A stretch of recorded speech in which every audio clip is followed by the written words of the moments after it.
सोहराबुद्दीन फर्जी इनकाउंटर मामले में मुंबई हाई कोर्ट ने उन सारे अफसरों को बरी कर दिया है जिन पर संगीन इल्ज़ामात आयद किए गए थे। इस बारे में हम मौलाना महमूद दरियाबादी साहब से बात करेंगे। सर, सबसे पहला सवाल कि जिस तरह से कोर्ट का आज मुंबई हाई कोर्ट का फैसला आया है, हालांकि पहले भी कई ये मामला जब कोर्ट में सुनवाई इस मामले की सुनवाई कोर्ट में चल रही थी, गुजरात से मुंबई हुई सुनवाई और उस दौरान गवाहों का मुकरना, बहुत सारी चीज़ें ऐसी हैं जो कहीं ना कहीं इस केस पे पूरी तरह से जो है रुख ही मोड़ देते हैं। और आज जिस तरह से हाई कोर्ट का फैसला आया है, इस पर आप क्या कहना चाहेंगे? आज का जो फैसला ये आया है, ये इंतहाई अफसोसनाक फैसला है। 2002 में गुजरात के अंदर जिस तरह से मुसलमानों का कत्लेआम हुआ, खुलेआम, वो किसी से पोशीदा नहीं। उस कत्लेआम के पीछे कौन कौन सी ताकतें थी वो सारे लोग जानते हैं। वहाँ पर जो कुछ हुआ और उसके बाद जो सोहराबुद्दीन इनकाउंटर केस में कौन कौन लोग शामिल थे, कौन उसका असल जिम्मेदार था, ये सारे लोग सबके सामने हैं। कुछ छुपाने की कोई ज़रूरत नहीं। लेकिन दबाव में जिस तरह से गवाहों पर प्रेशर बनाया गया, गवाहों को मुकरने पर मजबूर किया गया, उसका नतीजा ये है कि वो केस आज बिल्कुल ख़त्म हो गया।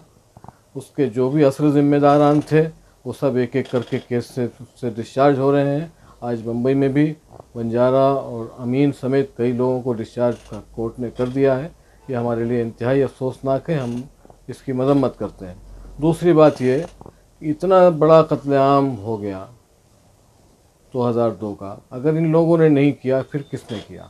जी, सवाल यही है कि उनके, हालांकि जो सोहराबुद्दीन के भाई हैं रुबाबुद्दीन, उनसे जब हमारी बातचीत हुई तो उन्होंने कहा है कि अफसोस तो है हमें, लेकिन हम इस मामले को लेकर सुप्रीम कोर्ट में जाएंगे। हालांकि निचली अदालत के बाद हाई कोर्ट में इस मामले की सुनवाई जारी हुई, हाई कोर्ट से भी उन्हें मायूसी उनके हाथ लगी। अब बात कर रहे हैं वो सुप्रीम कोर्ट जाने के लिए। तो क्या आपको नहीं लगता कि अदालत तो आज भी हिंदुस्तान की सबसे बड़ी अदालत है, क्या नहीं लगता आपको कि जो कसूरवार है उनको वहाँ सज़ा मिलेगी? जहाँ तक अदालतों का मसला है तो अदालतों पर अभी भी एतमाद है लोगों को, लेकिन अदालतों तक पहुँचना, जाना, केस लड़ना हर एक की बस की बात नहीं है। सारे लोग जानते हैं इस मुल्क में इंसाफ बहुत महंगा।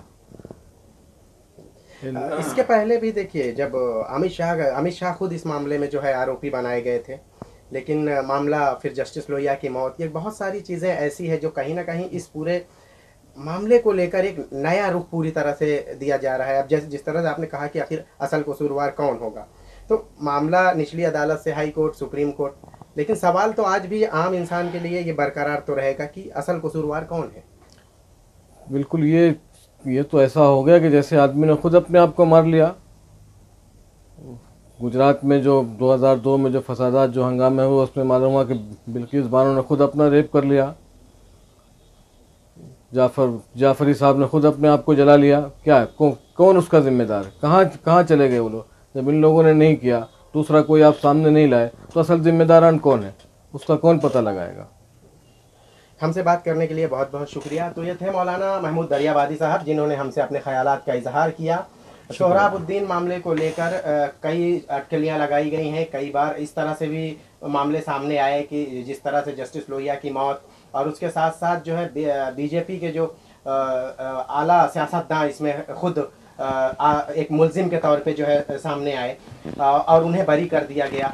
उसके साथ साथ जो है जो गवाहान थे, उनकी जो है उनका मुकरना कोर्ट में आकर कहीं ना कहीं सीबीआई के लिए ये एक धक्का तो ज़रूर है। लेकिन अब ऐसे में ये एक सवाल उठना लाजमी है कि आखिर जो सोहराबुद्दीन या कौसर बी और फिर उसके बाद जो दूसरे गवाह जिसका मर्डर हुआ है तुलसी राम प्रजापति, तो आखिर इन लोग को मारने वाले कौन थे या इन लोग के कातिल कौन थे, जिसका पता लगाना बेहद ज़रूरी है। अगर ये सरकारी अफसर, जिसमें से ज़्यादा करके आईपीएस अफसर शामिल थे, अगर ये लोग बाइज्जत बरी होते हैं, कोर्ट से इन्हें ये कहकर खारिज कर दिया जाता है इनका केस, या इनको जो है इस केस से डिस्चार्ज कर दिया जाता है कि ये इस मामले में इनके खिलाफ सबूत नहीं है, तो सवाल आज भी जो है एक आम इंसान के लिए या उस मुतासरा ख़ानदान के लिए, सोहराबुद्दीन के ख़ानदान के लिए ये सवाल आज भी बरकरार है कि मामले के पीछे लोग फिर कौन है और मामले को किसने अंजाम दिया, जो एक साथ जो है एक शख्स को मौत के घाट उतारते हैं, फिर उसकी बीवी को मौत के घाट उतारते हैं,